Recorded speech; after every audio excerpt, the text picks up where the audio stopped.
Hello，我係 Freya。我咧今年蛇年過年咧去咗內觀喎，咁去咗大嶼山10日啦，咁一講起好想笑。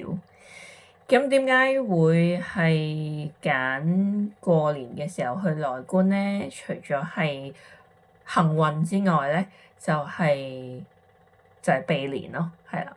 我本身係唔鍾意過年嘅，咁原因係我屋企有好多屋企人，咁由細到大拜年對我嚟講都有好有唔好啦。一邊就鬥到好多利是錢啦，因為有好多屋企人咁樣，但係一邊又好大壓力嘅，係啦。因為我屋企係有啲比較特殊嘅結構咁樣樣，即係我有2個嫲嫲，而我其中一個嫲嫲咧，佢嘅家庭係好大嘅，即係佢自己有10兄弟姊妹啊，然後佢嘅兄弟姊妹又再開枝散葉啊，然後佢嘅兄弟姊妹嘅小朋友又已經再開枝散葉啊，所以咧就數下數下咧，而家都已經4代同堂咁樣噶啦，係啦。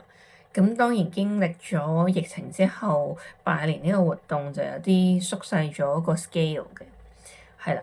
咁但係又再經歷埋前年聖誕我嫲嫲又走咗啦，咁樣即係過咗一生，咁我就開始重新去諗，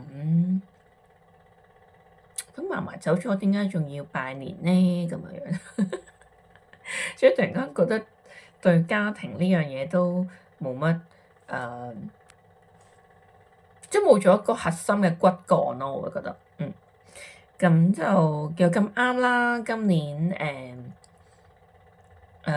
抽到內觀中心嘅係咯10日嘅內觀嘅機會啦，咁我就去咯，咁樣。